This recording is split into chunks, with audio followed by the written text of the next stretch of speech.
فصل نمبر 61 حضرت صلی اللہ علیہ وسلم کا جہاد میں اسوہ حسنہ۔ نبی کریم صلی اللہ علیہ وسلم دن کے ابتدائی حصے میں جہاد اور سفر میں نکلنے کو مستحب سمجھتے تھے۔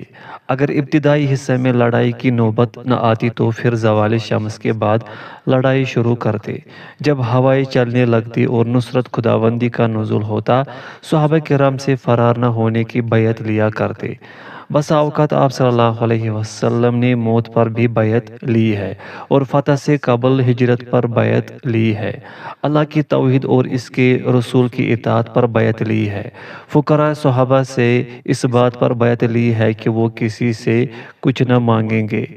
اس کے بعد حال یہ تھا کہ کسی کے ہاتھ سے کوڑا گر جاتا تو وہ اسے اٹھانے کے لیے خود اترتا، لیکن کسی سے اٹھانے کے لیے نہ کہتا۔ نیز آپ صلی اللہ علیہ وسلم جہاد اور اس کی حکمت عملی تیار کرنے کے لیے صحابہ کرام سے مشورہ کیا کرتے تھے اور دوران سفر پیچھے رہنے والے کمزور کو ساتھ ملا کر چلتے تھے اور چل نہ سکنے والے کو ساتھ سوار کر لیتے، اور چلنے میں آپ صلی اللہ علیہ وسلم تمام لوگوں سے زیادہ نرم روی سے کام لیتے۔ جب آپ کسی غزوہ کا ارادہ فرماتے تو جنگی چال سے کام لیتے اور فرماتے تھے، لڑائی فراست کا نام ہے۔ نیز آپ جاسوسوں کو بھی بھیجا کرتے تاکہ دشمن کی خبریں لائے اور ان کی نقل و حرکت سے مطلع کرے۔ آپ صلی اللہ علیہ وسلم مقدمۃ الجیش روانہ فرماتے اور محافظوں کو متعین فرماتے۔ جب دشمن کا سامنا ہو جاتا تو کھڑے ہو کر دعا فرماتے اور اللہ تعالیٰ کی مدد و نصرت طلب فرماتے، اور آپ اور صحابہ کرام ایسے نازک موقعوں پر کثرت سے اللہ کا ذکر کرتے اور اپنی آواز نرم رکھتے۔ میدان جنگ میں آپ لشکر کی صف آرائی فرماتے اور ہر جانب خیال رکھتے ہوئے صفیں مرتب فرماتے تھے، اور آپ کے سامنے لوگ میدان کی طرف نکلتے اور آپ جنگ کے لیے مخصوص لباس زیبتن فرماتے تھے۔ بس اوقات آپ نے 2 زرہ زیبتن کیے، نیز آپ کے پرچم اور جھنڈے بھی ہوتے۔ جب آپ کسی قوم سے مقابلہ کرتے تو فتح کے بعد 3 دن تک وہاں ٹھہرتے، پھر واپس آتے تھے۔ جب حملہ کرنے کا ارادہ فرماتے تو انتظار فرماتے، اگر وہاں اذان کی آواز سنتے تو حملہ نہ کرتے ورنہ حملہ کر دیتے تھے۔ کبھی آپ دشمن پر رات کو حملہ کرتے اور کبھی دن کو اچانک حملہ کر دیتے۔ جمعرات کو صبح سویرے نکلنا پسند کرتے، اور جب لشکر کسی جگہ اترتا تو آپ صلی اللہ علیہ وسلم ایک دوسرے کو اس طرح ترتیب دیتے کہ اگر ان پر چادر ڈال دی جاتی تو سب کو کافی ہو جاتی۔ نیز آپ صلی اللہ علیہ وسلم صفیں مرتب کرتے اور جنگ کے وقت اپنے ہاتھ سے انہیں درست فرماتے اور کہتے، اے فلاں آگے بڑھو، اے فلاں پیچھے ہٹ جاؤ۔ آپ اس آدمی کو پسند فرماتے جو اپنی قوم کے جھنڈے تلے جنگ کرے، اور جب دشمن کے سامنے ہوتے تو یہ دعا پڑھتے، اللہم منزل الکتاب ومجری السحاب وحازم الاحزاب اہزمہم وانصرنا علیہم۔ اے اللہ، کتاب نازل کرنے والے اور بادل چلانے والے اور لشکروں کو شکست دینے والے، انہیں شکست دے اور ان کے خلاف ہماری مدد فرما۔ نیز یہ آیت بھی پڑھا کرتے تھے، سَيُہْزَمُ الْجَمْعُ وَيُوَلُّونَ الدُّبُرَ بَلِ السَّاعَةُ مَوْعِدُهُمْ وَالسَّاعَةُ أَدْهَىٰ وَأَمَرُ۔ جماعت کو شکست ہوگی اور وہ پیٹ پھیر لیں گے، بلکہ ان کا وعدہ قیامت ہے اور قیامت زیادہ سخت اور تلخ ہے۔ سورۃ القمر آیت نمبر 45-46۔ اور آپ صلی اللہ علیہ وسلم یہ دعا بھی پڑھتے تھے، اللہم انزل نصرک، اللہم انت عضدی وانت نصیری بک اقاتل۔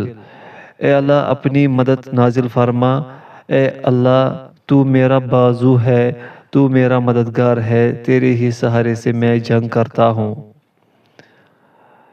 جب جنگ خوب تیز ہو جاتی اور لڑائی شدت اختیار کر جاتی اور دشمن آپ صلی اللہ علیہ وسلم کی طرف بڑھنے کا ارادہ کرتا تو فرمایا کرتے، انا النبی لا کذب انا بن عبد المطلب، میں سچا نبی ہوں اور عبد المطلب کی اولاد میں سے ہوں۔ اور جب لڑائی گھمسان کی ہو جاتی تو صحابہ کرام آپ کے پاس آ کر بچاؤ حاصل کرتے تھے۔ میدان جنگ میں آپ دشمن کے سب سے زیادہ قریب ہوتے تھے۔ نیز آپ صلی اللہ علیہ وسلم لڑائی کے دوران صحابہ کا ایک نشان مقرر فرما دیتے جو کہ ایک طرح کا شناختی شعار ہوتا تھا، جب وہ آپس میں بولے تو پہچان لے جائے۔ ایک بار ان کا شعار یہ تھا امہ امہ، اور ایک بار ہم لا ینصرون شعار تھا، اور ایک دفعہ یا منصور شعار مقرر کیا گیا تھا۔ اور جنگ کے موقع پر آپ صلی اللہ علیہ وسلم زرہ اور خود پہن لیتے اور تلوار لٹکاتے، نیزہ اور عربی کمان اٹھاتے اور ڈھال لیتے تھے، اور لڑائی میں آپ اکڑ کر چلنے کو پسند کرتے تھے اور فرماتے تھے، بعض اکڑ اللہ کو محبوب ہے اور بعض ناپسند۔ لڑائی اور صدقہ کے موقع کی اکڑ کو اللہ تعالیٰ پسند کرتا ہے اور فسق و فجور کی اکڑ اسے ناپسند ہے۔ جنگ میں ایک دفعہ اہل طائف کے خلاف آپ نے منجنیق کا بھی استعمال کیا۔ آپ بچوں اور عورتوں کو قتل کرنے سے منع فرماتے تھے۔ لڑائی کے دوران میں آپ جسے بالغ سمجھتے اسے قتل کرتے اور جو بالغ نہ ہوتا اسے قتل کرنے سے گریز کرتے تھے۔ جب کوئی لشکر بھیجتے تو اسے اللہ سے ڈرنے کی وصیت کرتے اور فرماتے، سیروا بسم اللہ وفی سبیل اللہ، قاتلوا من کفر باللہ ولا تمثلوا ولا تغدروا ولا تغلوا ولا تقتلوا ولیدا۔ اللہ کے نام سے اللہ کی راہ میں جاؤ، کافروں سے جنگ کرو، مسئلہ نہ کرو یعنی حلیہ نہ بگاڑو، بدعہدی نہ کرو، زیادتی نہ کرو اور بچوں کو قتل نہ کرو۔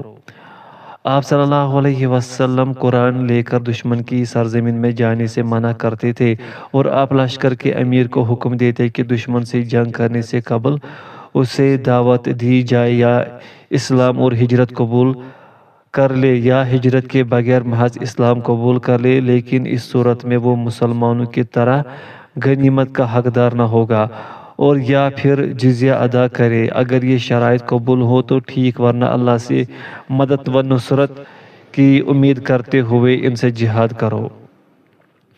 اور جب آپ صلی اللہ علیہ وسلم دشمن پر فتح یاب ہوتے تو منادی کرنے کا حکم فرماتے اور تمام غنائم جمع کی جاتی اور چھینی ہوئی چیزیں مالکوں کو دی جاتی۔ پھر مال غنیمت میں سے 5واں حصہ خمس نکالتے اور باقی فوج پر تقسیم فرما دیتے۔ سوار کو 3 حصے مرحمت فرماتے، 1 حصہ آدمی کا اور 2 حصے گھوڑے کے، اور پیدل کو 1 حصہ عطا فرماتے۔ پہلے اسلامی مصالح میں خرچ فرماتے جہاں مناسب خیال کرتے۔ اسی طرح کچھ حصہ ان افراد کو عطا فرماتے جن کا کوئی حصہ مقرر نہیں ہے، جیسے عورتیں، بچے اور غلام۔ اس طرح سے آپ سے مال غنیمت کا تقسیم کرنا صحیح طور پر ثابت ہے۔ مال غنیمت سے آپ بتقاضائے مصلحت بعض لوگوں کو مزید دیتے تھے۔ بعض غزوات میں سلمہ بن اکوع کو آپ نے سوار اور پیدل دونوں کے حصے دیے تھے، یعنی کل 5 حصے انہیں ملے، کیونکہ ان کی کارگزاری عظیم تھی۔ زائد حصہ کے علاوہ آپ صلی اللہ علیہ وسلم کمزور مضبوط سب کو برابر دیتے تھے۔ جب دشمن کے علاقے پر آپ چڑھائی کرتے اور وہاں پہلے کوئی لشکر بھیجتے تو اس کے ذریعے حاصل ہونے والی غنیمت کا 5واں حصہ نکال کر بقیہ مال کا 4تھا حصہ اس لشکر کو دے دیتے۔ پھر باقی مال کو اس لشکر اور بقیہ تمام مجاہدوں کے مابین تقسیم فرما دیتے، اور جب لشکر لوٹ آتا تو غنیمت حاصل کرنے والی ٹولی کو 3را حصہ دیتے، اور اس کے باوجود زائد حصہ کو ناپسند کرتے اور فرماتے، مسلمانوں میں قوی ضعیف کو یہ حصہ لوٹا دے۔ مال غنیمت میں حضرت صلی اللہ علیہ وسلم کا بھی حصہ ہوتا تھا۔ اسے صفی کہتے تھے۔ حضرت عائشہ رضی اللہ عنہ فرماتے ہیں کہ حضرت صفیہ رضی اللہ عنہ صفی میں سے تھے۔ آپ کو ذوالفقار نام کے تلوار بھی صفی میں سے تھے۔ ابو داود: مسلمانوں کی مصلحت کے پیش نظر جو غزوہ سے غائب ہوتا تو اس کا بھی آپ حصہ مقرر فرماتے، جیسے آپ نے حضرت عثمان رضی اللہ عنہ کا غزوہ بدر میں حصہ مقرر کیا۔ جب وہ غزوہ بدر میں آپ کے صاحبزادی کے تیمہ داری کے باعث حاضر نہ ہو سکے، آپ نے فرمایا عثمان اللہ اور اس کے رسول کے کام میں ہے، چنانچہ ان کا حصہ نکالا گیا۔ نیز صحابہ کرام رضی اللہ عنہم جنگ کے موقع پر خرید و فروخت کرتے تھے۔ آپ صلی اللہ علیہ وسلم انہیں دیکھتے اور منع نہ فرماتے۔ صحابہ کرام غزوات میں دو طرح سے خدمات مستعار لیتے تھے، ایک یہ کہ آدمی جہاد کے لیے جائے اور اثناء سفر میں خدمت کے لیے آدمی نوکر رکھ لے، دوسرے یہ کہ جو جہاد میں نکلا اس میں سے کسی کو اجرت پر متعین کر لے، اسے جاعل کہا کرتے تھے۔ اس کے متعلق نبی کریم صلی اللہ علیہ وسلم نے فرمایا ہے غازی کے لیے اس کا اپنا اجر ہے اور جاعل کے لیے اس کی اجرت اور غازی کے حصے میں بھی برابر کا شریک ہوگا۔ مال غنیمت میں دو طرح شرکت کیا کرتے تھے، ایک شرکت بدنی، دوسرے یہ کہ ایک آدمی اپنا اونٹ یا گھوڑا دوسرے کو اس شرط پر دیتا تھا کہ اس پر سوار ہو کر جہاد کرے اور جو مال غنیمت ملے اس کا نصف اسے ادا کرے۔ کبھی کبھی ایسا بھی ہوا کہ ایک تیر کے دو حصے کیے گئے، چنانچہ ایک کو تیر مل گیا اور دوسرے کو اس کا پھل اور پر ملا۔ حضرت ابن مسعود رضی اللہ عنہ فرماتے ہیں کہ میں، حضرت عمار اور سعد رضی اللہ عنہم نے غزوہ بدر کے دن مشارکت کی۔ حضرت سعد 2 قیدی لے آئے، میں اور عمار خالی ہاتھ آئے۔ کبھی آپ صلی اللہ علیہ وسلم سوار فوج اور کبھی پیدل فوج بھیجتے تھے، لیکن فتح ہو جانے کے بعد جو آتا اس کا حصہ مقرر نہ فرماتے۔ قرابت داروں کا حصہ آپ بنو عبد شمس اور بنو نوفل کے سوا صرف بنو ہاشم اور بنو المطلب کو دیتے تھے اور فرماتے تھے کہ بنو مطلب اور بنو ہاشم دونوں ایک چیز ہے۔ انگلیاں ایک دوسرے میں داخل کر کے آپ اشارہ فرماتے، انہوں نے ہم کو دور جاہلیت اور اسلام دونوں میں نہیں چھوڑا۔ غزوات میں آپ کے ہمراہ مسلمان شہد انگور اور کھانے کی چیزیں حاصل کرتے تو کھا لیتے اور اسے بطور مال غنیمت نہ شمار کرتے تھے۔ حضرت ابن ابی اوفا رضی اللہ عنہ سے دریافت کیا گیا کیا آپ رسول اللہ صلی اللہ علیہ وسلم کے عہد میں کھانے کی اشیاء کا خمس دیا کرتے تھے؟ انہوں نے فرمایا فتح خیبر کے دن ہمیں کھانے کی چیزیں ہاتھ لگی، جو بھی آتا حسب ضرورت لے کر چلا جاتا۔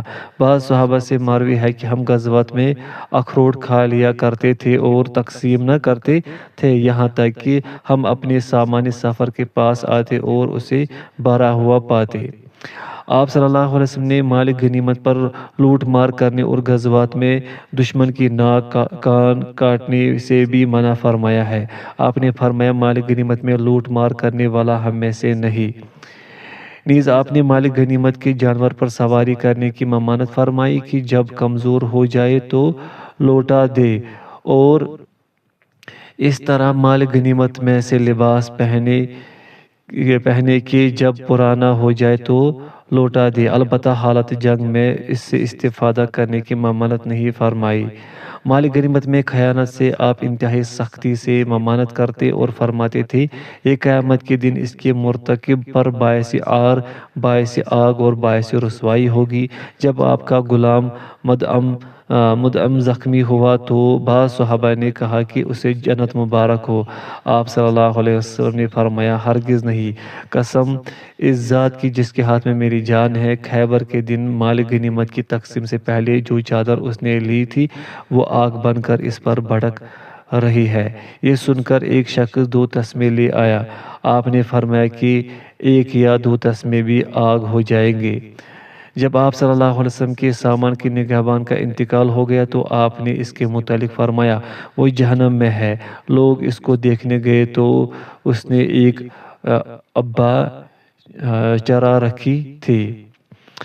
اسی طرح بعض غزوات میں لوگوں نے کہا فلاں شہید ہے، فلاں شہید ہے، یہاں تک کہ ایک شخص کے متعلق کہا کہ یہ بھی شہید ہے۔ تو یہ سن کر آپ نے ارشاد فرمایا ہرگز نہیں، میں نے اس کو جہنم میں دیکھا ہے کیونکہ اس نے ایک ابا یا چادر چرائی تھی۔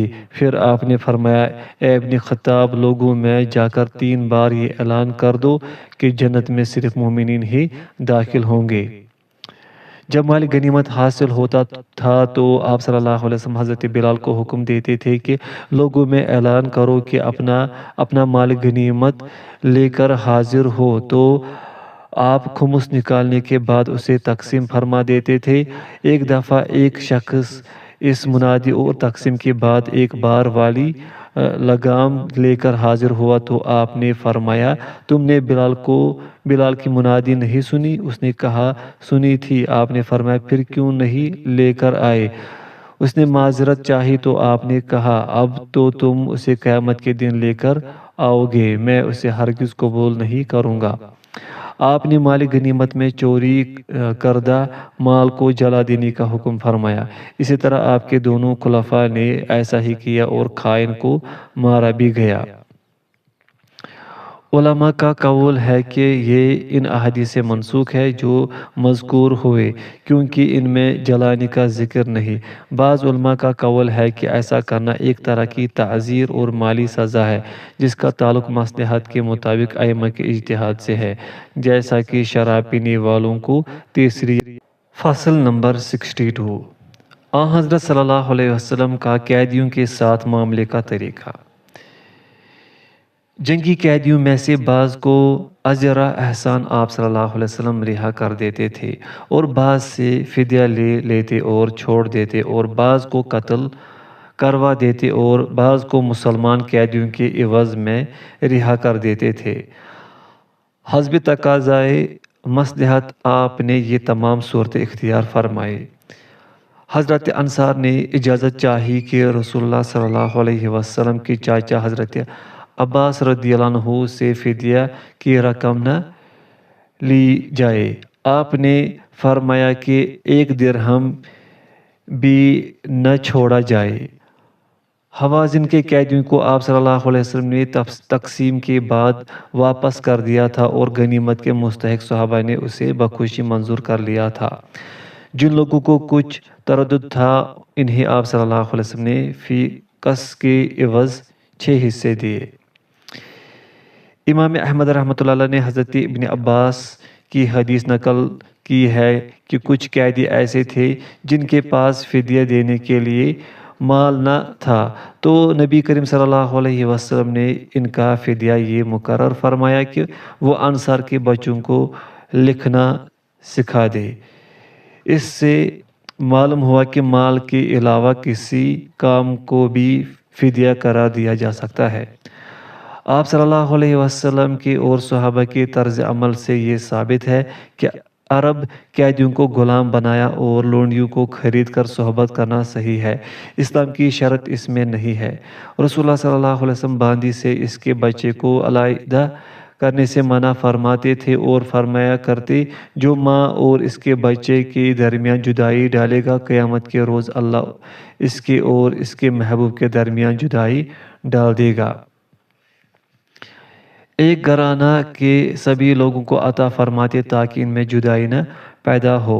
آپ سے ثابت ہے کہ آپ صلی اللہ علیہ وسلم نے مشرکین میں سے ایک جاسوس کو قتل کیا، اور یہ بھی ثابت ہے کہ آپ نے حاتب کو قتل نہیں کیا، حالانکہ انہوں نے جاسوسی کی تھی اور وہ غزوہ بدر میں موجود تھے۔ اس واقعہ سے بعض علماء نے استدلال کیا ہے کہ مسلمان جاسوس کو قتل نہ کیا جائے، اور امام مالک اور امام احمد کے شاگرد ابن عقیل وغیرہ قتل کا فتویٰ دیتے ہیں، اس لیے کہ اس واقعے میں غزوہ بدر میں حاضری ایک ایسی وجہ ہے جو قتل کی مانع ہے، جو کہ دوسرے مسلمان جاسوسوں میں نہیں پائی جاتی، کیونکہ اگر صرف اسلام مانع قتل ہوتا تو یہ وجہ نہ بتائی جاتی، بلکہ ان کا صرف مسلمان ہونا کافی سمجھا جاتا، اور یہی رائے زیادہ قوی ہے۔ حضرت صلی اللہ علیہ وسلم کی عادت طیبہ یہ تھی کہ مشرکین کے غلام اگر مسلمانوں کے علاقے میں آ جاتے تو انہیں آزاد سمجھتے، جب وہ مسلمان ہو جاتے۔ نیز آپ صلی اللہ علیہ وسلم کی سنت طیبہ یہ تھی کہ کوئی مسلمان ہو جاتا تو اس کے پاس جو کچھ ہوتا اس کے پاس رہنے دیتے۔ نیز زمانہ کفر اور حالت جنگ میں کافر مسلمانوں کو خواہ کتنا ہی جانی و مالی نقصان پہنچا چکے ہو، اسلام لانے کے بعد ان سے وہ اموال واپس نہیں کرواتے تھے۔ فصل نمبر 63 حضرت صلی اللہ علیہ وسلم کا غنیمت کی زمین کی تقسیم کا طریقہ۔ آپ سے ثابت ہے کہ آپ نے بنی قریظہ، بنی نذیر اور خیبر کے نصف زمین غانمین کے درمیان تقسیم فرمائی، اور خیبر کی زمین کا دوسرا نصف حصہ وفود کے استقبال و ضیافت اور ناگہانی حوادث سے متاثر افراد کے تعاون کے لیے مختص فرما دیا، اور مکہ کی زمینیں تقسیم نہیں فرمائی کیونکہ وہ مناسک حج کی جگہ ہے اور مسلمانوں پر وقف ہے۔ علماء کی ایک جماعت کا زمینوں کی تقسیم کے سلسلے میں یہ خیال ہے کہ امام کو اختیار ہے کہ تقسیم کر دے یا وقف رہنے دے، کیونکہ نبی کریم صلی اللہ علیہ وسلم نے خیبر کی زمینوں کو تقسیم فرما دیا اور مکہ مکرمہ کی زمینوں کو نہیں تقسیم فرمایا۔ اس سے دونوں امور کا جواز نکلتا ہے۔ ان کا کہنا ہے کہ زمین غنائم کا معمورہ میں شامل نہیں ہے، بلکہ غنائم کا اطلاق تو صرف چوپاؤں اور منقولہ جائیداد پر ہی ہو سکتا ہے، کیونکہ اللہ تعالیٰ نے امت مسلمہ کے سوا کسی دوسری امت پر غنائم کو حلال قرار نہیں دیا اور ان کے لیے دارالکفر مباح قرار دیا، جیسا کہ اللہ تعالیٰ فرماتا ہے، جس میں فرعون اور اس کی قوم اور ان کی زمینوں کا ذکر کیا ہے۔ وَأَوْرَثْنَاهَا بَنِي إِسْرَائِيلَ، ہم نے بنی اسرائیل کو ان زمینوں کا وارث بنا دیا۔ اس سے معلوم ہوتا ہے کہ زمین غنائم کے تحت شمار نہیں ہوتی۔ امام کو اختیار حاصل ہے کہ مصلحت وقت کے لحاظ سے جو چاہے کرے۔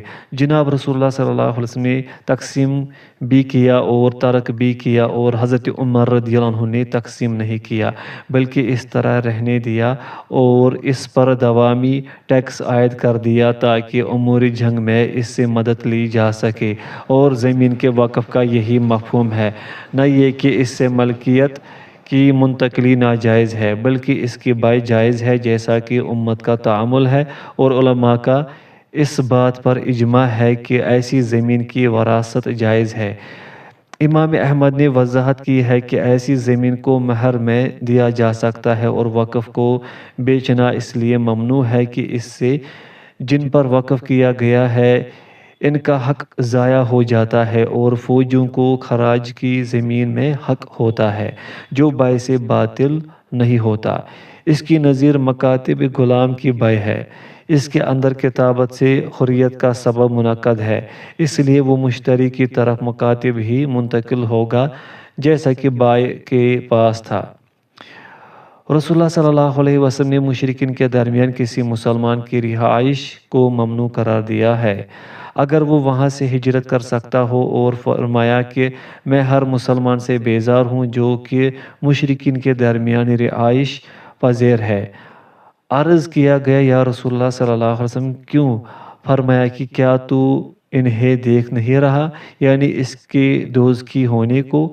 پھر فرمایا کہ جو کوئی کسی کے ساتھ اکٹھا رہا وہ اسی طرح ہے۔